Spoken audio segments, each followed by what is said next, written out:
plus des signes, si je prends le taureau, la vierge et le capricorne, sont plus des signes d'entêtement, aussi d'assiduité, de persévérance, qui peuvent être des grands avantages dans certains domaines et qui peuvent être des désavantages lorsqu'il s'agit d'entêtement, de vouloir absolument continuer dans une direction sans se donner les moyens de changer d'avis. Donc, ceci pour les signes de terre. Les signes d'air, nous avons le signe des Gémeaux qui est peut-être le plus mutable, le plus en mouvement, puisqu'il s'agit d'un signe d'air immutable. Donc l'air est déjà en fait impalpable. L'air est la représentation de la liberté et les signes mutables représentent également le mouvement. Donc le signe des Gémeaux est celui qui représente le plus le mouvement, l'adaptabilité, la souplesse, mais aussi l'instabilité. Donc vous comprenez que dans chaque signe, il y a des qualités, il y a également des points de sensibilité, et c'est bien pour cela qu'il n'y a pas de mauvais signes comme de bons signes. Il y a en fait ces qualités et ces difficultés, et surtout ce qu'on en fait, puisque ce que l'on en fait dépend de nous-mêmes, et Jung le disait bien, déjà, tout ce qui n'est pas amené à la conscience continue de se vivre sous forme de destin. Donc cela veut dire que d'une planète dans un signe comme d'un Vénus en taureau ou d'un Soleil en poisson ou d'un Mercure en poisson, eh bien il peut y avoir de multiples observations qui vont être en fonction de l'évolution de chaque personne. Donc il va être à l'astrologue de déterminer si telle ou telle planète a plutôt une qualité ou plutôt une difficulté à se manifester au travers de la personne. Notez bien cela que nous avons une liberté. En fait, la liberté, ce n'est pas de vouloir à tout prix être libre. La liberté est de prendre conscience de notre vie, de prendre conscience de nos limitations et ensuite d'agir de manière appropriée. Et c'est un peu ce que je dis régulièrement à mes élèves. Lorsqu'une personne veut à tout prix être libre et qu'elle fait tout pour être libre et qu'elle passe sa vie à vouloir être libre, à se révolter contre la société, contre l'autorité, etc., eh bien en fait cette personne va passer sa vie à ne pas être libre, à être emprisonnée.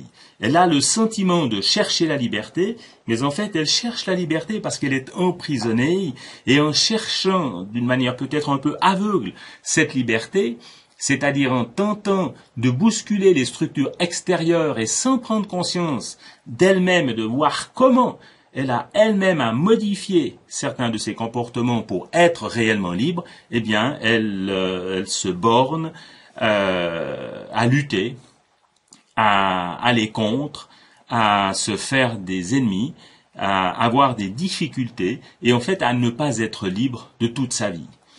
La personne qui accepte ses limites, la personne qui accepte de ne pas être libre, qui trouve en elle les moyens de vivre ses qualités, ses potentialités, eh bien cette personne-là devient libre. En fait, c'est paradoxal, c'est accepter le fait de ne pas être libre, c'est être libre.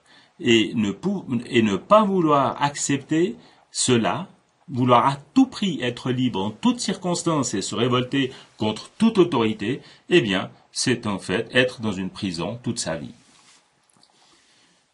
Voilà donc les différents éléments, les signes d'air, comme je vous en parlais, le signe des Gémeaux est en effet un signe de besoin de liberté, un signe de mouvement. Mais c'est vrai que j'ai remarqué que souvent les Gémeaux ont été dans des mouvements excessifs dans leur première partie de vie et qu'ils arrivent en deuxième partie de vie vers 45, 50 ans, 55 ans avec de l'arthrose, des rhumatismes, des éléments qui bloquent dans le corps, des éléments qui deviennent stagnants dans le corps, comme si ce besoin de liberté extrême les amène à un moment donné à être dans une dépendance de la société parce que le mouvement commence à devenir difficile. Dans le deuxième signe d'air depuis le Bélier, c'était toujours depuis le début du Bélier, le premier signe est les Gémeaux, le deuxième est la Balance.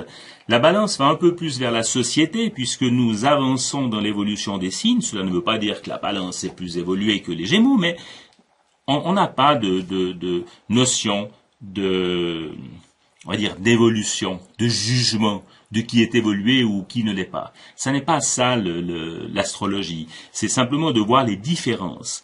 La balance a besoin du regard des autres. C'est le premier signe qui, en fait, qui est l'opposé du signe du bélier, qui est le je. Je me réalise. Le bélier, c'est vraiment le feu cardinal du je. Je fais, j'avance et ceux qui me suivent me suivent. Alors que la balance, elle dit, je regarde où vont les autres et je les suis. Alors on va dire que la balance est souvent un signe d'indécision. C'est assez vrai, mais c'est surtout que la balance prend souvent trop compte de l'avis des autres. En fait, le bélier n'a pas peur du jugement. Je fonce. Ceux qui veulent me suivre me suivent. La balance, elle est plutôt dans la peur du jugement, dans l'observation de ce que font les autres lorsque, par exemple, on va aller manger un soir et qu'on est une équipe de 10 personnes. Il va y avoir le bélier qui va dire on va manger là, là et là. Le lion va dire moi je préfère aller ici. Le taureau va peut-être dire moi je me cantonne à ce restaurant parce que je suis sûr que là on mange bien. Le taureau a besoin de sécurité. Et puis la balance va écouter un peu ces différents avis et va dire ok, bon, moi je viens là où vous avez envie d'aller. Donc elle va suivre, elle ne veut pas déranger, elle ne veut pas aller à l'encontre de ce que va dire le bélier, le taureau, le lion ou les autres personnes du groupe. Donc la balance, c'est un peu dans l'indécision et c'est le choix des autres qui va l'amener à avancer, à aller. Donc c'est aussi des signes qui sont intéressants parce que ce sont des signes très conciliants, des personnes qui vont en effet concilier, qui vont aider à ce que les gens puissent être bien en eux-mêmes. C'est un signe de recherche d'harmonie, donc un signe d'air, de communication, avec ce côté cardinal du début de la saison. Donc de la saison de quelle saison? Donc nous avons fini la saison d'été, qui a commencé par le Cancer, avec le Lion, avec la Vierge, et dans la Balance, nous commençons la saison d'automne. Voilà, donc nous sommes avec cette première partie Bélier, Taureau, Gémeaux, Cancer, Lion, Vierge, dans la partie individualiste de l'organisation de la personne. Nous le verrons quand même plus tard, plus en détail, mais c'est vraiment à comprendre que nous sommes dans l'individualité, ce qui n'est pas du tout négatif. Il n'y a pas de négatif, je vous l'ai dit. Il n'y a pas de jugement, il y a des capacités qui sont intéressantes pour chaque signe et chaque groupe de signes et chaque ensemble. Comme du bélier au lion et jusqu'à la vierge, nous sommes dans l'individualisme, dans le fait de se construire soi-même, et tout cela a un sens, cela a à voir avec le début de la vie, le tout début de la vie. Ici, c'est vraiment la naissance du je. Et ensuite, ce je se construit au travers de la nourriture, de manger, d'avoir des caresses de maman, d'avoir de la chaleur. Ensuite, par rapport à la discussion, les contacts, la communication, les mouvements, etc., etc. Et ça va continuer, nous le verrons ultérieurement. Mais c'était intéressant quand même de comprendre ce mouvement-ci. Et puis, à partir de la balance, nous sommes dans autre que le je. Les 6 premiers signes, c'est le je me construis. Et les 7 signes suivants, 7e, 8e, 9e, 10, 11 et 12e, nous sommes dans je vais de plus en plus à me socialiser. Je vais de plus en plus dans la collectivité. Et la balance est le premier signe de cette expérience de la collectivité. Alors évidemment, c'est un signe dans ce que l'on peut comprendre de l'évolution de cette information. Eh bien, c'est un signe qui débute dans la collectivité. Donc il se dit, est-ce que je vais en fonction de je ou est-ce que j'écoute les autres? Est-ce que je vais en fonction de ce que je ressens ou est-ce que je regarde ce que les autres veulent? Alors la balance est dans ses choix, dans ses difficultés et souvent pour ne pas blesser, pour avoir quand même une reconnaissance de la part des autres et ne pas blesser, eh bien elle va suivre ce que les autres disent. En termes de signes d'air, eh bien il y a ensuite le signe du Verseau, donc air Gémeaux, air Balance, air Verseau. Chaque fois, nous avons 3 signes, n'est-ce pas? Je répète, Bélier, Lion, Sagittaire, Taureau pour la Terre, Taureau, Vierge, Capricorne, pour l'air, Gémeaux, Balance et Verseau. Nous en sommes au Verseau. Le Verseau est un signe d'air qui est dans le collectif, donc bien sûr mouvement, mais c'est un signe d'air paradoxal puisqu'il est fixe. Il est le milieu de la saison d'hiver. Alors cela ne veut pas dire que l'air est complètement bloqué, bien sûr que non.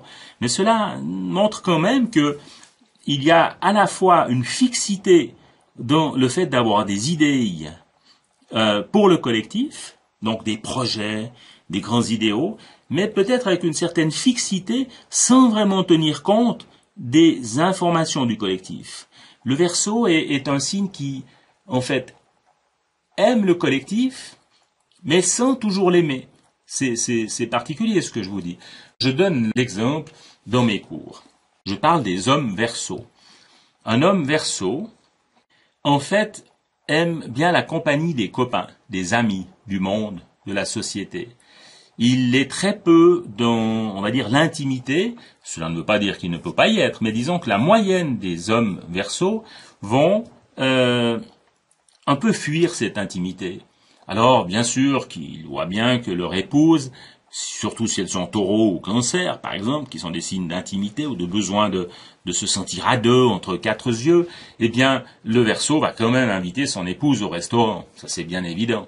Alors, l'épouse va avoir envie d'un repas aux chandelles, de se trouver vraiment dans l'intimité, et l'homme Verseau va lui dire, il n'y a aucun problème, je t'invite dans un restaurant chinois où on va être tranquille à une table, ça va être tout à fait intime. Et comme par hasard, mais c'est comme par hasard, cet homme Verseau va rencontrer des amis devant le restaurant chinois, il va leur dire, écoutez, puisque vous êtes là, je vous propose de venir manger avec nous.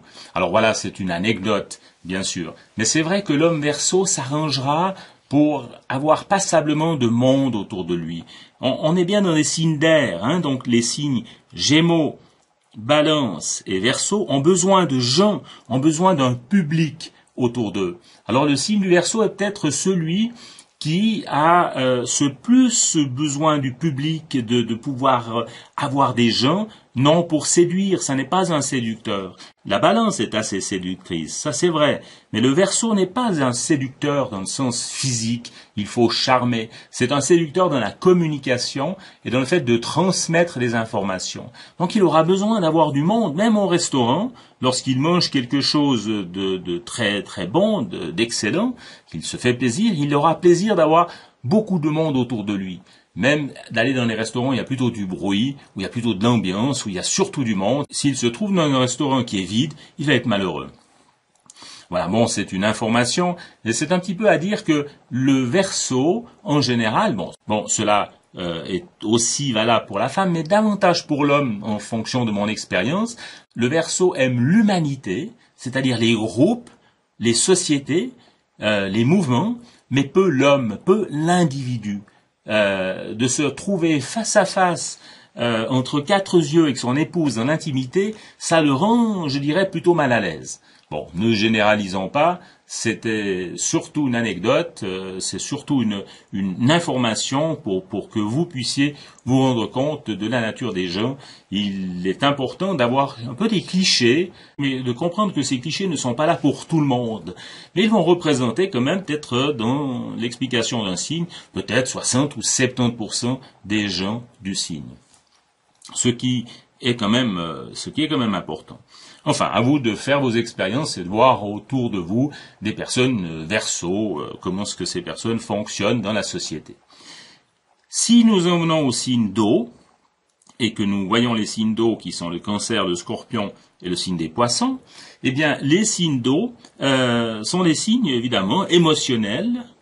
Ce sont des signes qui vibrent émotionnellement, qui ont beaucoup de perception, de sensibilité, et qui fait que cette sensibilité est l'aspect prioritaire. En fait, tout passe prioritairement par la sensibilité.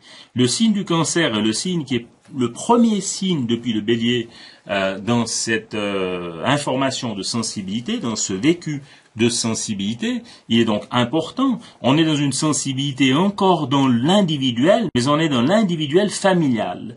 Le Cancer est un signe de famille, un signe qui a besoin de sentir un clan, de se sentir dans un clan, de se sentir compris, intégré dans un clan familial. Bien sûr, le clan familial n'est pas que la famille. J'ai connu passablement de personnes, ici en Suisse, qui sont des personnes italiennes, des personnes portugaises, des personnes espagnoles, qui, pour certains, je dis bien pas pour tous, mais ont un clan qui se trouve hors de chez eux. Un clan qui est le regroupement des Italiens, le regroupement des Espagnols, le regroupement des Portugais.